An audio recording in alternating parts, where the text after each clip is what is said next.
여러분 안녕하십니까? 월요일 밤 KBS 아메리칸 뉴스입니다. 이번 연휴 잘 마무리하셨는지요? 이번 연휴 기간 동안에 LA 일원 각 지역 치안 당국이 최대 규모의 음주운전 집중 단속을 실시했습니다.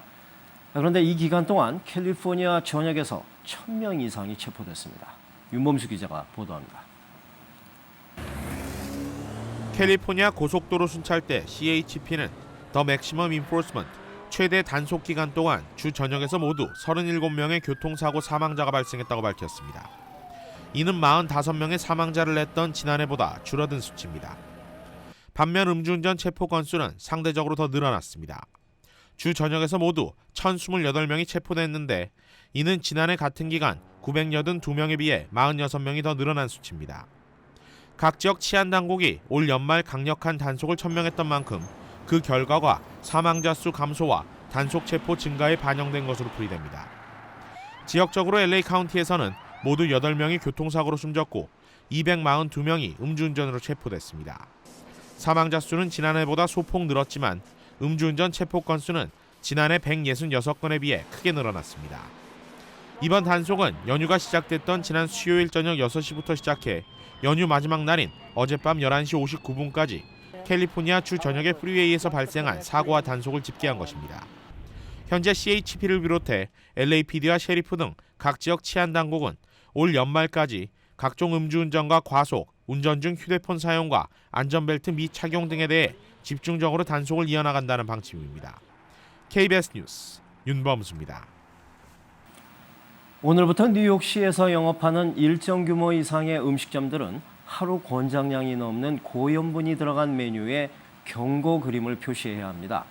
뉴욕시 위생국은 지난 9월 고염분 메뉴 경고 표시 방안을 만장일치로 승인했습니다. 고염분 경고 표시를 해야 하는 메뉴는 2,300mg, 즉 0.08온즈 이상의 나트륨이 함유된 메뉴들로 메뉴 옆에 소금통 형태의 경고 그림을 부착해야 합니다. 추운 겨울이 다가오면서 노숙자 문제가 뉴욕시의 큰 사회 문제로 떠오르고 있는데요. 예술 활동을 통해서 노숙자들에게 희망을 심어주는 한 예술가의 행적이 화제가 되고 있습니다. 김일강 통신원입니다.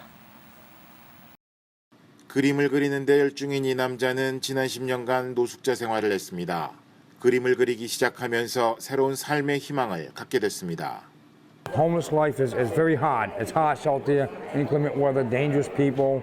You know, a lot of us are actually trying life. And it refocuses us into something positive, and then we move on with our lives to a more positive situation. 노숙자들을 위해 숙식을 제공하고 그들에게 예술 작품을 통해 삶을 개선하고 수익 창출까지 이끌어주는 일을 시작한 예술가가 있습니다. I think what motivates a lot of individuals to come here is that it's a safe place for them to feel like a part of a family. A lot of members of the homeless community, they do not have family members that support them. They do not even have friends who often support them. And, you know, I think that having a community where they feel loved and they feel that they can meet their artistic potential is very important. 해마다 늘어만 가고 있는 노숙자 문제. 지난주 뉴욕시에서는 노숙자를 위해 주택 지원 개정안을 발표하기도 했습니다. 사회 일각의 이러한 따뜻한 손길이 그들에게 새로운 희망을 만들어주고 있습니다. You can live 10 days without water, 30 days without food, but not 1 second without hope. 지금까지 뉴욕이었습니다.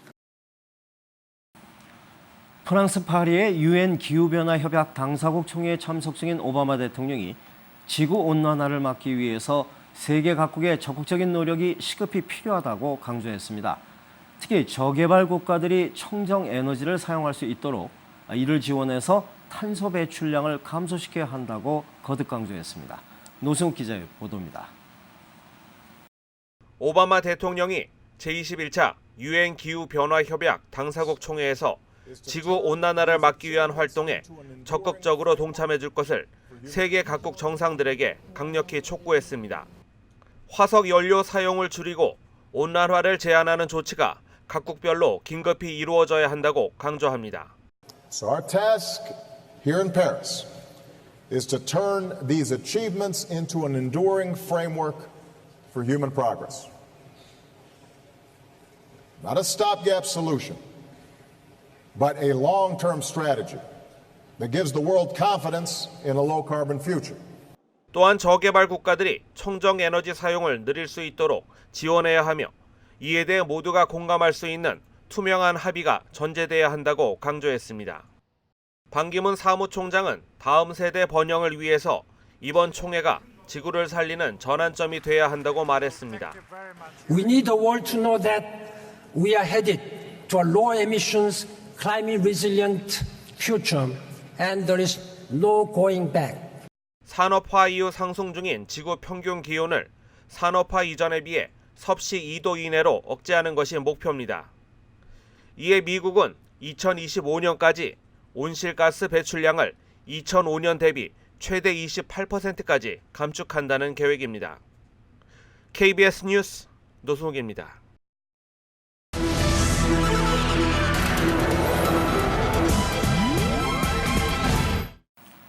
비자 면제 프로그램에 대한 심사를 강화하겠다고 미국 정부가 공식 발표했습니다. 이슬람 무장단체 IS의 테러 위협이 고조되고 있는 현 상황에 대비하기 위해서입니다. 이주환 특파원입니다. 미 백악관이 비자 면제 프로그램에 대한 심사 강화 방침을 공식 발표했습니다. 미국에 입국하는 외국인들이 테러리스트들의 피난 처격인 국가를 방문한 적이 있는지 면밀히 파악하고 생체 인식 정보를 수집하는 시범 제도도 도입하기로 했습니다. Can take that will improve information sharing. That would obviously be an important part of more carefully vetting individuals who enter the United States. 백악관은 또 현재 사진과 지문 등 외국인들의 각종 정보를 동맹국들과 효율적으로 공유하는 방안을 60일 안에 보고하라고 국토안보부와 국무부에 지시했습니다. 이 같은 조처들은 이슬람 무장단체 IS의 미국 본토에 대한 테러 위협이 고조되는 데 따른 것입니다. 90일까지 비자 없이 관광이나 업무 목적으로 미국을 방문할 수 있는 비자 면제 프로그램에는 현재 38개 나라가 가입해 있습니다. 이 프로그램을 이용하는 외국인들은 한 해 평균 200만 명. 지난 2008년 이 프로그램에 가입한 한국은 3차례 연장 끝에 오는 2017년까지 가입돼 있는 상태입니다. 이번 조처로 한국인들에 대한 미국 입국 심사도 강화될 가능성을 배제할 수 없게 됐습니다. 워싱턴에서 KBS 뉴스 이주환입니다. 오늘이 또 한 번의 쇼핑 대목 사이버 먼데이였습니다.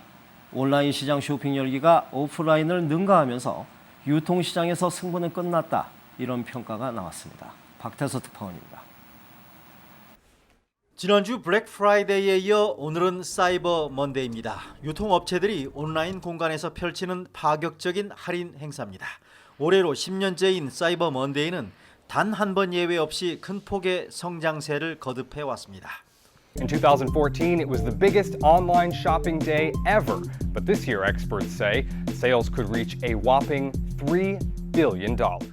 사이버 먼데이가 블랙 프라이데이를 추월할 날이 머지않았다는 전망도 잇따랐습니다.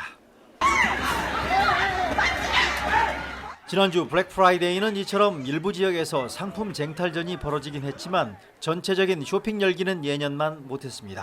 매장을 직접 찾는 사람들이 현저하게 줄었기 때문입니다. Actually kind of smaller than I thought they would be. We found parking pretty easy and the lines were too long. 미국 소매협회 조사 결과 블랙 프라이데이를 포함해 이번 추수감사절 연휴 기간 온라인 구매자 수가 오프라인을 능가했습니다. 온라인 쇼핑객이 1억 300만 명, 매장을 직접 방문한 사람은 1억 200만 명이었습니다. 매출액은 전통적 구매 방식이 120억 달러로 여전히 많았지만 온라인이 역전하는 건 시간 문제라고 업계는 전망했습니다. 매장 앞에 길게 줄 서는 모습은 결국 역사의 한 페이지가 될 거란 얘기입니다. 뉴욕에서 KBS 뉴스 박태서입니다. 중국의 위안화가 마침내 세계 5대 기축통화로 인정받게 됐습니다. IMF가 특별 인출권이라는 기축통화 바스켓에 위안화를 포함시키기로 결정한 건데요. 중국 돈의 위상이 한층 높아지게 됐습니다. 박유한 특파원입니다. IMF 국제통화기금은 오늘 이사회를 열어 위안화를 SDR, 즉 특별인출권의 기반통화로 편입하기로 결정했습니다. SDR은 IMF 회원국들이 외환위기 등에 처했을 때 담보 없이 IMF에서 인출할 수 있는 자산으로 달러화, 유로화, 엔화, 파운드화로 구성되어 있습니다. 여기에 편입된 통화는 세계에서 자유롭게 거래될 수 있는 일종의 기축통화로 인정됩니다. IMF가 이 기축통화 대열에 5번째로 위안화를 포함하기로 결정한 겁니다. The IMF's executive board decided that the renminbi qualified for the SDR basket under existing criteria. 위안화의 편입 비율은 10.92%로 엔화와 파운드화보다 높습니다. 위안화는 SDR 편입과 동시에 세계 3대 기축통화의 지위를 확보하게 됩니다. 이에 따라 각국의 중앙은행과 국부펀드 등의 투자기관들이 위안화 자산을 더 보유하게 되고 무역에서도 위안화 거래가 늘어나는 등의 효과가 예상됩니다. 위안화 환율이 시장에서 결정되지 않고 중국 정부의 정책 결정이 투명하지 못하다는 반론도 많았지만 중국 정부의 부단한 노력이 결실을 맺게 된 셈입니다. IMF는 다만 위안화를 즉시 기축통화 바스켓에 넣지는 않고 편입 시점은 내년 10월로 정했습니다. 중국이 그 사이 통화 정책과 금융 제도의 투명성을 더 확보하라는 일종의 압력으로 풀이되는 대목입니다. 워싱턴에서 KBS 뉴스 박유한입니다. 오늘 뉴욕 증시는 미국의 연휴 소비가 생각보다 부진하다는 평가가 영향을 미쳐 하락 마감했습니다. 원달러 환율은 1,158원 70전입니다.